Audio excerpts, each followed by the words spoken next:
Sir Topham Hatt sat in his office listening to the noise outside. The passengers were angry. The station master came in. "There's trouble in the shed, sir. Henry is sulking, there's no train, and the passengers are saying this is a bad railway." "Indeed," said Sir Topham Hatt. "We cannot allow that." He found Gordon, James, and Henry looking very cross. "Come along, Henry, it's time your train was ready."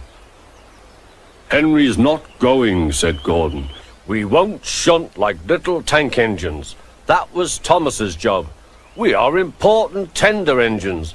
You fetch our coaches and we will pull them. Tender engines don't shunt." "We'll see about that," said Sir Topham Hatt.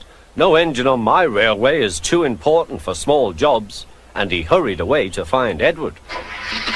The yard has never been the same since Thomas left to run his branch line, he thought sadly. Edward was shunting. "Leave those freight cars, please, Edward," said Sir Topham Hatt. "I want you to push coaches for me in the yard." "Thank you, sir, that will be a nice change." "That's a good engine, off you go then."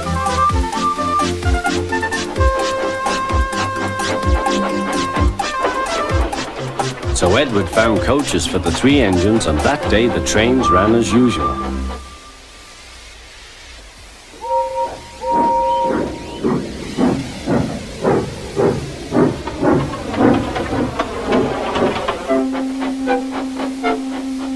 But next morning Edward looked unhappy. Gordon came clanking past, hissing rudely. "Bless me," said Sir Topham Hatt. "What a noise!" "They all hiss me, sir," answered Edward. "They say tender engines don't shunt, and last night they said I have grey wheels. I haven't, have I, sir?" "No, Edward, you have nice blue ones, and I'm proud of you. Tender engines do shunt, but all the same, we do need another tank engine here." He went to a workshop, and they showed him all sorts of engines.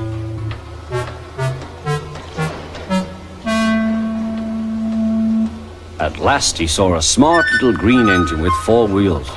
"That's the one," he thought. "If I choose you, will you work hard?" "Oh, sir, yes, sir." "That's a good engine. I'll call you Percy." "Yes, sir. Thank you, sir," said Percy. And Sir Topham Hatt brought him back to the yard. "Edward," he called, "here's Percy. Will you show him everything?" Percy soon learned what he had to do, and they had a happy afternoon.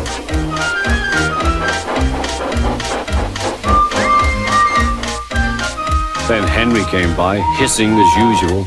"Chee!" went Percy. Henry jumped and ran back to the shed. "How beautifully you wheeshed him," laughed Edward. "I can't wheesh like that." "Oh," said Percy, "that's nothing. You should hear them in the workshop. You have to wheesh loudly to make yourself heard." Next morning, Thomas arrived. "Sir Topham Hatt sent for me. I expect he wants help," he said to Edward. "Shh, shh. Here he comes," replied Edward. "Well done, Thomas. You've been quick. Listen, Henry, Gordon, and James are sulking.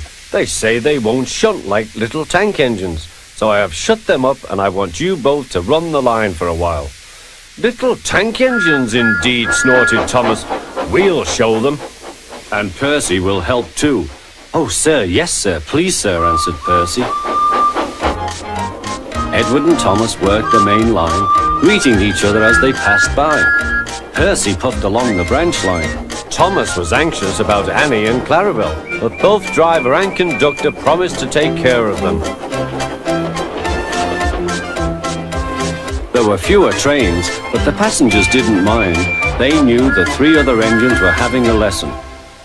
Gordon, James, and Henry were cold, lonely, and miserable. They wished now they hadn't been so silly.